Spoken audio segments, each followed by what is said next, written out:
Hi hello investors. इस video के अंदर हम ऐसी कंपनी की बात करेंगे जो कि आपके सेमीकंडक्टर सेक्टर के अंदर भी है। इसके साथ साथ ये जो कंपनी है आपके ईएमएस सेक्टर के अंदर भी काम कर रही है और ये सेम कंपनी जो है आपके डिफेंस सेक्टर के साथ साथ आपके रेलवे सेक्टर के अंदर भी काम कर रही है। तो एक कंपनी जो है कुछ 4 से 5 ग्रोथ सेक्टर्स के अंदर जो है हमें काम करते हुए दिख रही है और ये एक ऐसी ईएमएस कंपनी है जो कि डाइवर्सिफाइड है। अब ईएमएस स्पेस के अंदर अगर आप देखोगे तो 2 टाइप की कंपनीज़ बनकर आती है। एक होती है आपकी ओईएम और दूसरी जो होती है आपकी ओडीएम।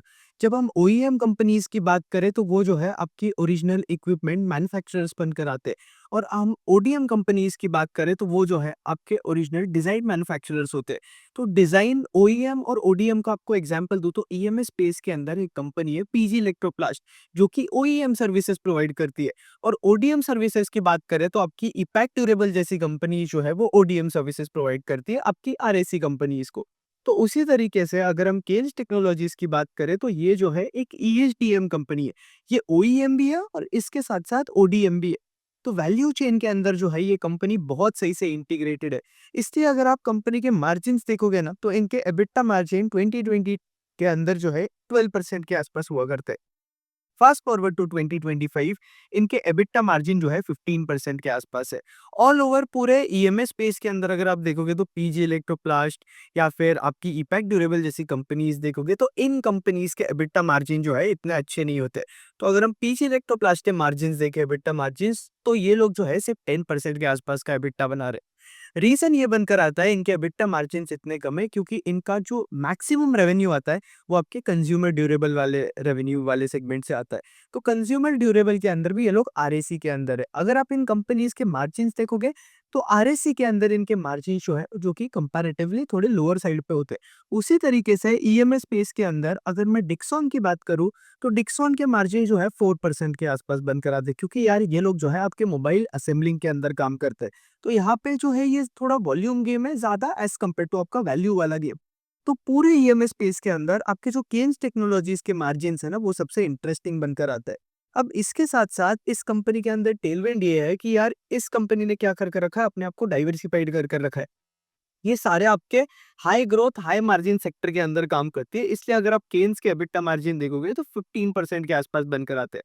इस क्वार्टर के अंदर Q1 के अंदर अगर आप देखोगे तो इनके एबिटा मार्जिन जो है हमें 17% के आसपास देखने मिले। पूरे ईएमएस स्पेस के अंदर केन्स ऐसी कंपनी बनकर आती है जिसके अंदर जो है हमें एक्चुअली ग्रोथ देखने मिल रही है। मतलब जब हम पीजी इलेक्ट्रोप्लास्ट जैसी कंपनीज की बात करें तो वहां पे जो है आपका साइक्लिकलिटी वाला फैक्टर इन्वॉल्व है जिसकी वजह से आपकी Q1 FY26 की ग्रोथ जो है खराब हो गई है।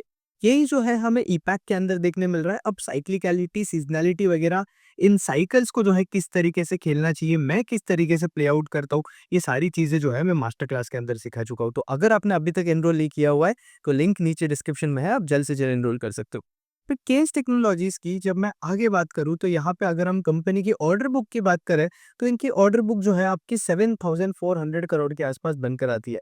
अब केन्स के Q1 FY26 के नंबर्स की बात करूँ तो केन्स के मैनेजमेंट ने गाइडेंस दिया था कि ये लोग ऑल ओवर FY26 के अंदर अपनी टॉप लाइन जो है 60% से ग्रो करेंगे। लेकिन अगर आप Q1 के अंदर इनकी ग्रोथ देखोगे तो हमें जो है सिर्फ 34% का टॉप लाइन के अंदर ग्रोथ देखने मिला। अब इसका ये मतलब है कि कंपनी को जो है बहुत ज़्यादा फास्ट पेस पे ग्रो करना पड़ेगा remaining half of the year के अंदर। और कंपनी का मैनेजमेंट ये बता रहा है कि इनका H2 जो है उसके अंदर ग्रोथ जो है वो कंपैरेटिवली H1 से ज़्यादा बेटर रहेगी और H2 जो है ये कंपनी का हेवी रहेगा। कंपनी को जो है अच्छा खासा ऑपरेटिंग लेवरेज मिल रहा है। तो यहाँ अगर हम कंपनी की पैट के अंदर जो ग्रोथ देखें तो वो जो है हमें 47% का ग्रोथ देखने मिल रहा है। और इसके साथ-साथ अगर हम बात करें तो केस जो है as of now different segments के अंदर काम करता है। जैसे कि ऑटोमोटिव सेगमेंट्स है कंपनी के 27% ऑफ रेवेन्यूज़ आते हैं। ऑटोमोटिव सेगमेंट एक ऐसा सेगमेंट है कंपनी के लिए जहाँ पे जो है हमें पिछले कुछ 1 साल से स्लो डाउन देखने मिल रहा है क्योंकि ऑल ओवर ऑटो सेक्टर की साइकिल अगर आप देखोगे तो साइकिल अच्छी नहीं कर रही है। लेकिन अगर आप बाकी सेगमेंट्स देखोगे, तो बाकी जो सेगमेंट्स बनकर आते हैं केन्स के अंदर, वहाँ पे जो है हमें डिमांड देखने मिल रही है। और एक्सपेक्टेड है कि आपकी ऑटोमोबाइल कंपनीज़ भी जो है आगे जाकर इस साल अच्छा परफ़ॉर्म करेगी FY26 के अंदर क्योंकि हमें जो है जीएसटी कट देखने मिला है, जिसका इफ़ेक्ट जो है हमें Q2 से ही दिखना स्टार्ट हो जाएगा। तो यहाँ पे जब हम इंडस्ट्रियल कैटेगरी की बात करें, तो इंडस्ट्रियल के अंदर अगर आप देखोगे तो कंपनी के 59% ऑफ रेवेन्यूज़ बनकर आते हैं। और फिर इसके साथ-साथ एरोस्पेस से कंपनी के 1% रेवेन्यूज़ बनकर आते हैं। रेलवे से जो है इनके अबाउट कुछ 7% के आसपास रेवेन्यूज़ बन कर आते हैं और आईओटी से 7% के आसपास बन कर आते हैं। फिर इसके साथ-साथ इसमें कुछ करना है। अगर आप इरिटेट हो गए हो, आपको पोर्टफोलियो मैनेजमेंट सीखना है, आपको समझ में ही नहीं आ रहा है मार्केट के अंदर चीज़ें कैसे चलती है। आप बस ये यूट्यूब पे वीडियोज़ देख रहे हो, उस पे स्टॉक मार्केट के डिसीज़न ले रहे हो।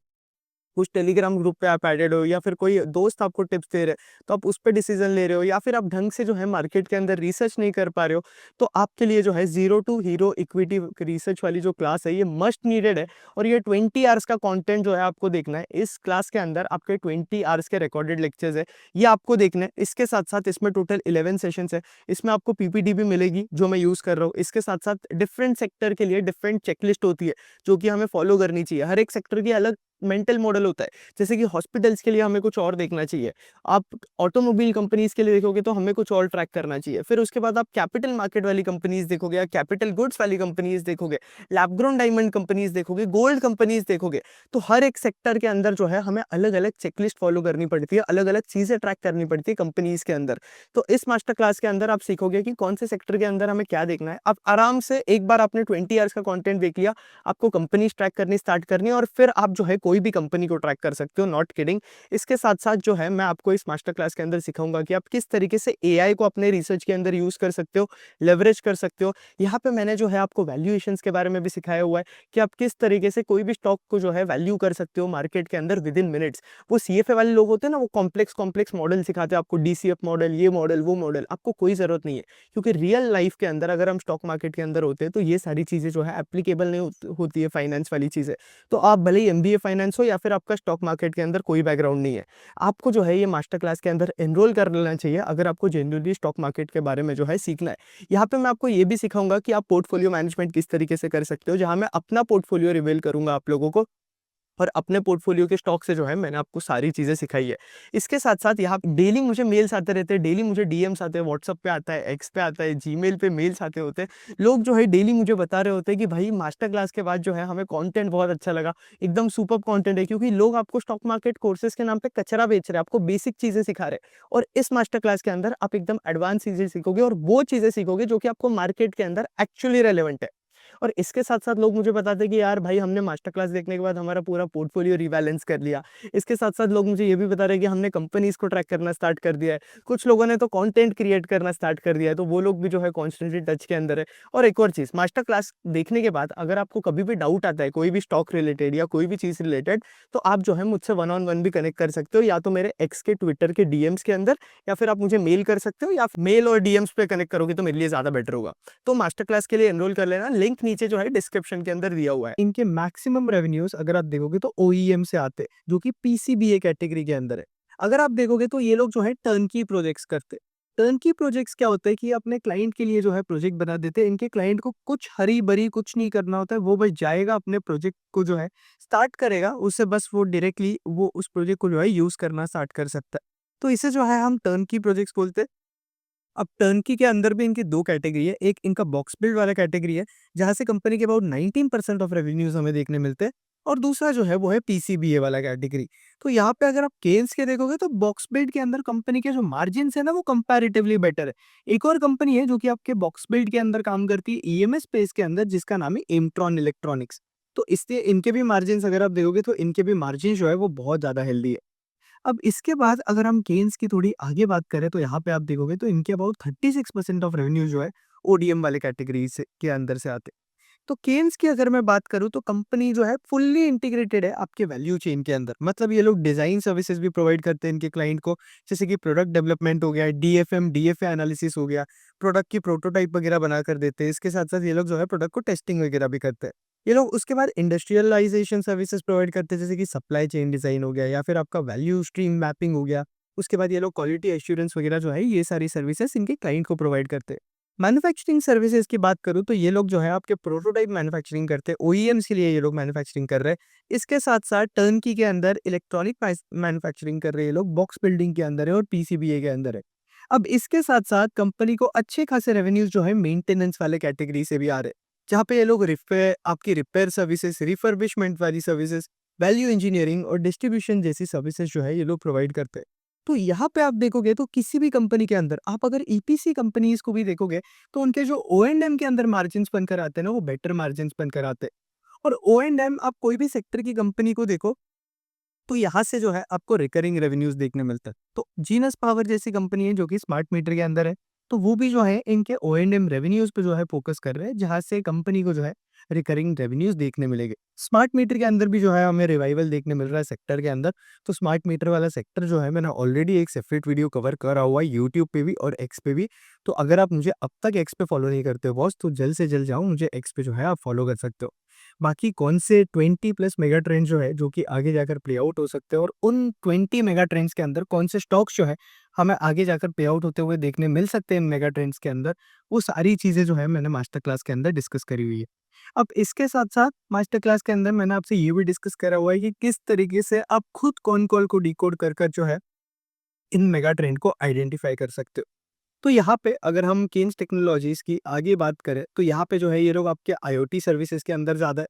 तो आपके ऑटोमोटिव सर्विसेज़ के अंदर ये जो आपके हेड्स अप डिस्प्ले होते हैं, वो ये सारी चीज़ें बनाती है। इसके साथ-साथ ये लोग स्विचेज़ बनाते हैं। अगेन अगर आप देखोगे तो कंपनी का पूरा प्रोडक्ट पोर्टफोलियो यहाँ पे दिया हुआ है। तो ये लोग जो है इंडस्ट्रियल के अंदर आपका इंजन कंट्रोल पैनल बनाते हैं, स्ट्रीट लाइट कंट्रोलर बनाती है कंपनी, स्मार्ट एनर्जी का मीटर बनाती है।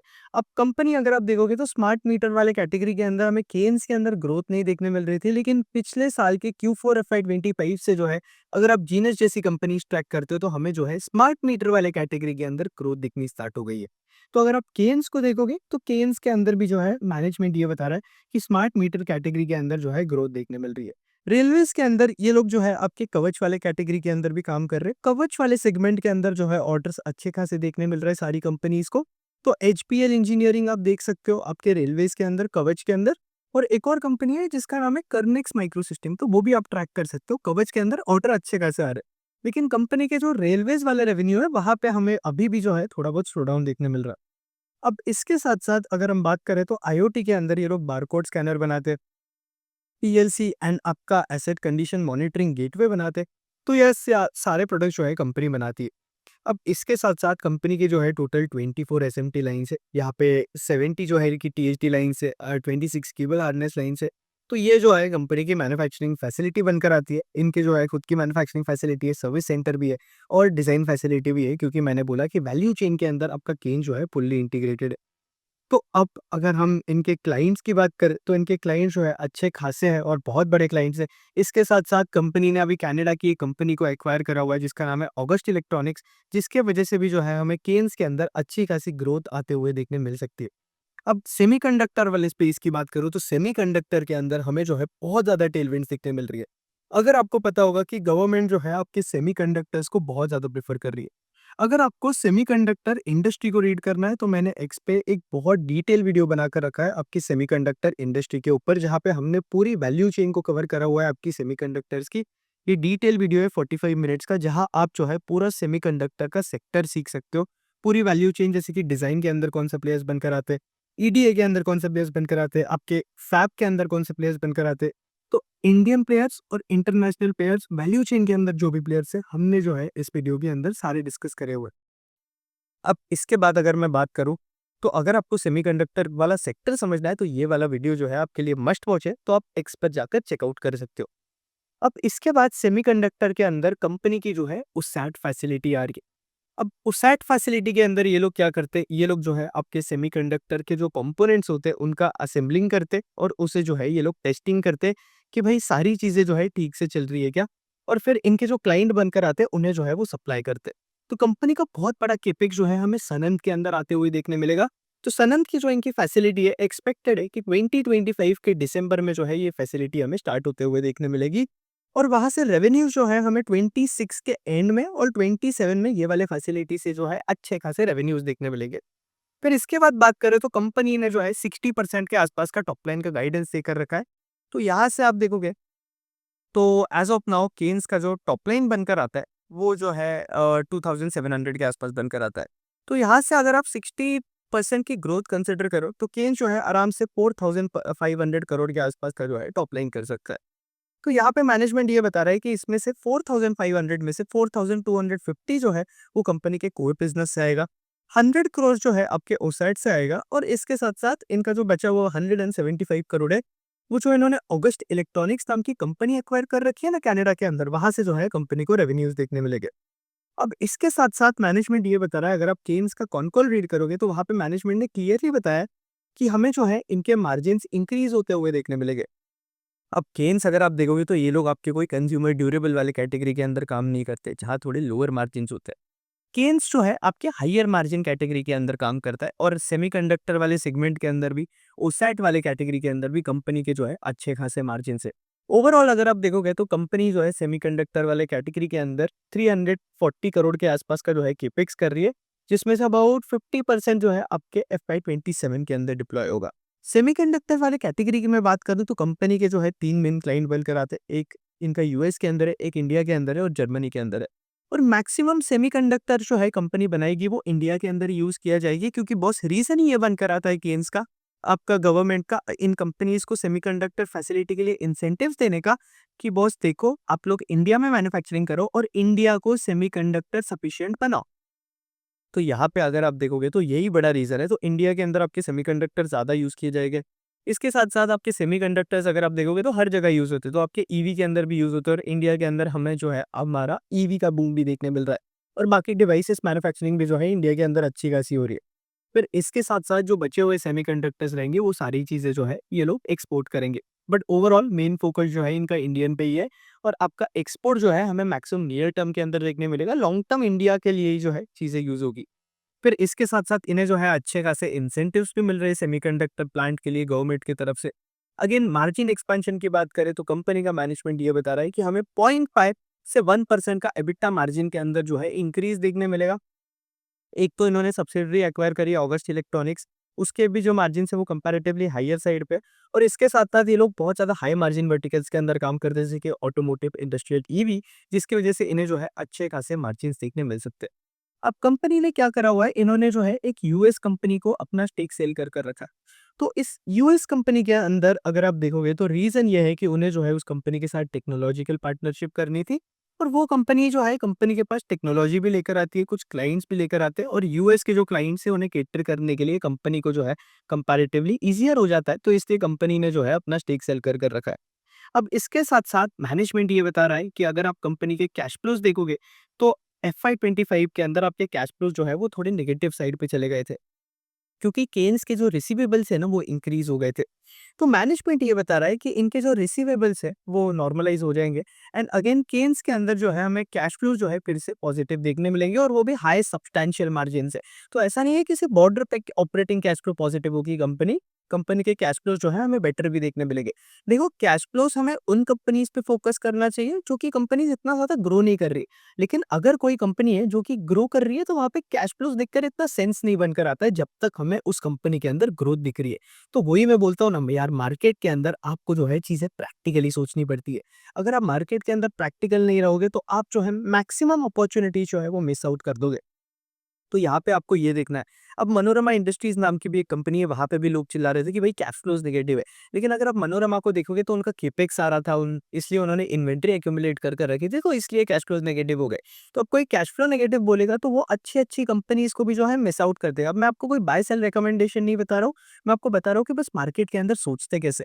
तो आपको ध्यान रखना चाहिए कि यार कैश फ्लो पॉजिटिव नेगेटिव तो हमें कंपनी डिसाइड नहीं करनी है, हमें पहले कंपनी को समझना है, बिज़नेस मॉडल समझना है और उसके बाद डिसाइड करना है कि हमें डिसीज़न क्या लेना है। तो अगर आपको मार्केट को प्रैक्टिकली समझना है तो लिंक जो है नीचे डिस्क्रिप्शन में दिया हुआ है मास्टर क्लास का, जहाँ से जो है आप एक्चुअली मार्केट के अंदर चीज़ें किस तरीके से चलती है, उसे प्रैक्टिकली समझ सकते हो, खुद बैठकर जो है कंपनीज़ को ट्रैक कर सकते हो। अब इसके बाद अगर मैं थोड़ा केन्स के कॉन कॉल के बारे में और थोड़ा बात करूँ तो यहाँ पे आप देखोगे तो आपका जो ऑटोमोटिव सेगमेंट है वहाँ पे मैनेजमेंट ये बता रहा है कि यहाँ पे चीज़ें जो है बेटर होते हुए हमें देखने मिलेगी और इसके साथ-साथ ओसैट के अंदर भी जो है हमें अच्छी खासी ग्रोथ इन कमिंग ईयर्स देखने मिल सकती है।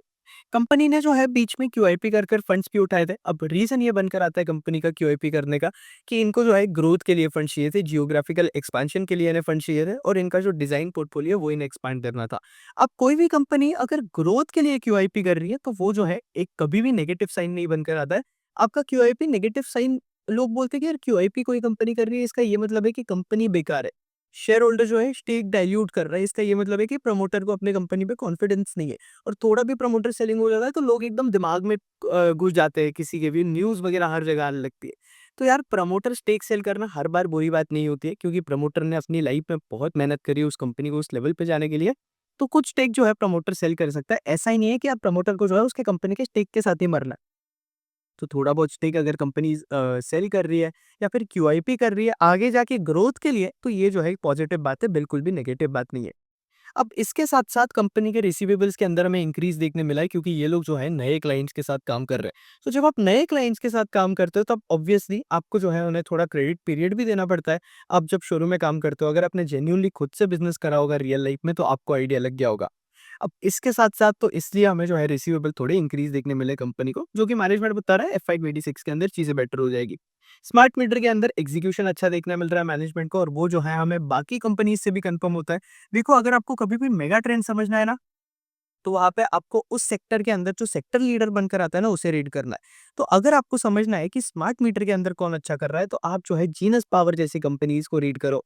फिर इसके साथ-साथ आपकी और दूसरी कंपनीज बनकर आती है स्मार्ट मीटर के अंदर, उन्हें रीड करो, ताकि आपको पता चलेगा कि सेक्टर के अंदर टेलमेंट्स है या नहीं है।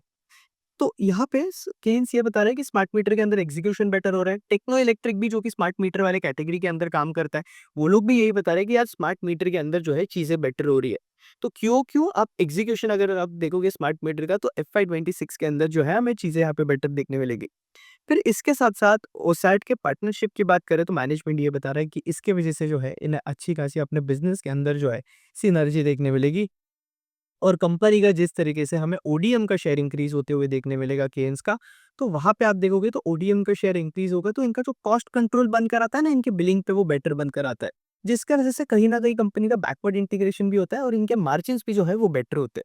तो ये बनकर आती है केन्स की बात। हमने कॉन्फ्रेंस कॉल वगैरह के बारे में सारी चीज़ें डिस्कस कर ली। सेमीकंडक्टर का भी बहुत बड़ा अपॉर्च्युनिटी बनकर आता है केन्स के अंदर। लेकिन अब वहाँ से जो है हमें रेवेन्यूज़ आते हुए देखने मिलेंगे एफवाई 26 के एंड या एफआई 27 में। तो आपको जो है कंपनी को ट्रैक करना है। अब थोड़ा वैल्यूएशन वाइज मैं बात करूँ, तो केन्स का अगर आप प्राइस टू अर्निंग्स देखोगे, तो एक टाइम पे कंपनी जो है 200 के पी पे ट्रेड करती थी। वहां से कंपनी के पी के अंदर हमें मैसिव करेक्शन देखने मिला, क्योंकि केन्स के अंदर जो है एक क्वार्टर के अंदर ग्रोथ थोड़ी स्लो डाउन हो चुकी थी। तो यहाँ पे आपको देखना है कि देखो, हाई पी कंपनी के अंदर पैसा डालना जो है बुरी बात नहीं होती है। लेकिन उस हाई पी कंपनी के अंदर जब ग्रोथ रिड्यूस हो जाती है, तो जो वैल्यूएशन डी रेटिंग होती है ना, वो बहुत ज़्यादा सीवियर होती है। तो जो केन्स का प्राइस टू अर्निंग्स है, वो सीधा 200 से कंपनी डी रेट होकर अबाउट 108 के आसपास जा चुका था इनका प्राइस टू अर्निंग्स। जब एक क्वार्टर के अंदर जो है कंपनी की ग्रोथ थोड़ी बहुत रिड्यूस हो गई थी। दिसंबर 2024 वाला जो क्वार्टर था, वहाँ पे जो कंपनी 50% के आसपास ग्रो कर रही थी, वो 30% की हो गई। तो आपके हाई पी स्टॉक्स जब तक आपके ग्रोथ के अंदर है, तब तक हाई पी स्टॉक्स पैसा बनाकर देंगे, कोई वैल्यूएशन वाला एस्पेक्ट उसमें इन्वॉल्व नहीं होता है। लेकिन अगर आपका हाई पी स्टॉक है, आप किसी भी स्टॉक के अंदर अगर हाई वैल्यूएशन पे एंटर करते हो, लेकिन अगर ग्रोथ वहां पे रिड्यूस हो जाती है, तो वो स्टॉक जो है बहुत ज्यादा मैसिव डी रेटिंग देखने मिल सकता है। तो इसलिए आप अगर हाई पी स्टॉक्स के अंदर इन्वेस्ट करते हो, तो आपको जो है इन कंपनीज को बहुत क्लोजली ट्रैक करना है। क्योंकि कल को अगर किसी भी क्वार्टर के अंदर हमें ग्रोथ रिड्यूस होते हुए देखने मिली, तो बॉस कंपनी का प्राइस अगर आप देखोगे, तो 40-50 करेक्शन जो है 50% के आसपास का हमें नॉर्मली ऐसे देखने मिल सकता है। तो ये चीज जो है आपको देखनी पड़ेगी एज इन्वेस्टर, इस चीजों का ध्यान रखना पड़ेगा। तो वैल्यूएशन वाइज अगर मैं बोलूँ, तो ट्रेलिंग 12 मंथ्स पे कंपनी जो है 146 के पी पे ट्रेड कर रही है। और फॉरवर्ड पी की भी अगर मैं बात करूँ, तो मैनेजमेंट जो है 60% का टॉप लाइन गाइडेंस दे रहा है। तो यहाँ से अगर हम अज्यूम भी कर ले कि हमें जो है 70% का टॉप लाइन के अंदर ग्रोथ मिलेगा, थोड़ा बहुत ऑपरेटिंग लेवरेज पकड़ के, मार्जिन इंक्रीज पकड़ कर, तो यहाँ पे आपका जो पैट बनकर आता है ना, वो हमारा एफआई 26 के लिए बनकर आएगा नियर अबाउट आपका 293 इंटू 1.7 कर देंगे हम इसे, तो आपका पैट जो है वो 498 करोड़ के आसपास बनकर आ रहा है। तो यहाँ पे आप देखोगे, तो कंपनी का जो फॉरवर्ड पीई है, वो आराम से अगर आप इसे 48,000 से डिवाइड करोगे, तो 96 के आसपास बनकर आ रहा है। तो फॉरवर्ड पीई वाइज भी जो है कंपनी 96 के प्राइस टू अर्निंग्स के मल्टीपल पर ट्रेड कर रही है, जो कि एक्सपेंसिव है। और रीजन भी है यार, कंपनी को इतना हाई मल्टीपल मिल रहा है, क्योंकि कंपनी ग्रोथ भी कर रही है, हाई मार्जिन वर्टिकल से अंदर है, और पूरे ईएमएस स्पेस के अंदर केन्स के मार्जिन जो है सबसे बेस्ट बनकर आते हैं। तो एक्सपेंसिव तो है कंपनी, लेकिन अगेन अगर मैं बात करूं, तो आपको ग्रोथ से रिलेटेड जो है केयरफुल रहना पड़ेगा। अगर ग्रोथ रिड्यूस हो गई, तो कंपनी के लिए जो है एक बहुत बड़ा रिस्क बन सकता है ये। तो एज इन्वेस्टर आपको ये चीज ध्यान रखनी पड़ेगी। अब वैल्यूएशन आप इसका बुल बेयर बेस सिनेरियो बनाकर भी कर सकते हो, जहां आप जो है बुल केस, बेयर केस और आपका बेस केस के अंदर कंपनी के पीई मल्टीपल्स अज्यूम कर सकते हो। और आप 500 498 करोड़ के आसपास का पैट पकड़ लो, और उसके हिसाब से आप जो है कैलकुलेट कर सकते हो अब पैट के अंदर भी आपको देखना है कि अगर कंपनी ऑपरेटिंग लेवरेज मिलता है, नहीं मिलता है, गाइडेंस सडन डिलीवर नहीं होता है, तो वो सारे सिनेरियोस आपको कंसिडर करने पड़ेंगे। ये सारी चीज़ें जो है मैंने zero to hero master class के अंदर आपको सिखाई हुई है, तो मास्टर क्लास का लिंक जो है नीचे डिस्क्रिप्शन में दिया हुआ है। आप लोग जो है डायरेक्ट एनरोल कर सकते हो और वैसे भी यार ये 3000 रुपीज़ का प्राइस जो है कुछ भी नहीं है, क्योंकि इस मास्टर क्लास के अंदर आप जो है स्टॉक मार्केट के अंदर आपका एक life long skill set build करते हो। तो अगर आपको जेन्युइनली सीखना है तो आपके लर्निंग पे इग्नोरेंस टैक्स पे मत करो। जल्द से जल्द जो है आप एनरोल कर लेना, लिंक नीचे डिस्क्रिप्शन में है। और इसके साथ-साथ एक और चीज़ है कि मैं जो है अभी जीएसटी से कंप्लाई करने वाला हूँ। तो वहाँ पे आप देखोगे तो मास्टर क्लास के प्राइस के अंदर साइडली जो है जीएसटी का प्राइस आपको इंक्रीज़ देखने मिलेगा, तो 18% जीएसटी ऐड होगा। तो ये जो है मैं अभी नहीं करने वाला हूँ, दिवाली के आस-पास करने वाला हूँ या दिवाली के बाद ही करूँगा। तो आप जल्द से जल्द जो है अगर आप सोच रहे थे एनरोल करने के लिए तो जल्द से जल्द एनरोल कर लेना, क्योंकि जीएसटी की वज़ह से मास्टर क्लास का प्राइस जो है 18 टू 20% के आस-पास इंक्रीज़ हो जाएगा। तो फिर भी 100% मास्टर क्लास के अंदर ओवर 100 एक्स वैल्यू रहेगी, क्योंकि इस मास्टर क्लास के अंदर आपको वैल्यू बहुत ज़्यादा मिलती है। लेकिन स्टिल अगर आप चाहते हो कि आप बेटर प्राइस पे एनरोल करो तो आप अभी एनरोल कर लो, क्योंकि 18-20% से जो है इसका प्राइस इंक्रीज हो जाएगा दिवाली के बाद से। तो जल्द से जल्द एनरोल कर लेना, वैसे भी फेस्टिव सीजन चल रहा है। आपका स्किल सेट बिल्ड करो मार्केट के अंदर और केन्स को ट्रैक करते रहना। हाई वैल्यूएशन कंपनी है, हाई ग्रोथ कंपनी है, ग्रोथ रिड्यूस हो गई तो कंपनी को दिक्कत हो सकती है, वैल्यूएशन डी रेटिंग हमें देखने मिल सकती है। तो एक रिस्क भी बनकर आता है। तो इसे जो है ढंग से ट्रैक करना होगा अगर आप इस कंपनी के अंदर जो है इन्वेस्टेड हो। तो ऑन दिस नोट आयुष मर्दा साइनिंग ऑफ। जय हिंद, जय भारत। वीडियो अच्छा लगा तो लाइक कर देना, कंटेंट पसंद आया चैनल को सब्सक्राइब करो। और इसके साथ-साथ अगर आपको मास्टर क्लास से वैल्यू मिला है ज़ीरो टू हीरो से, मुझे पता है, मुझे डेली डीएम्स आ रहे हैं, तो मुझे पता है आप लोगों को कितना वैल्यू मिला है, तो इसको जो है मैक्सिमम लोगों से शेयर करना और इस वीडियो अगर आपको वैल्यूएबल लगा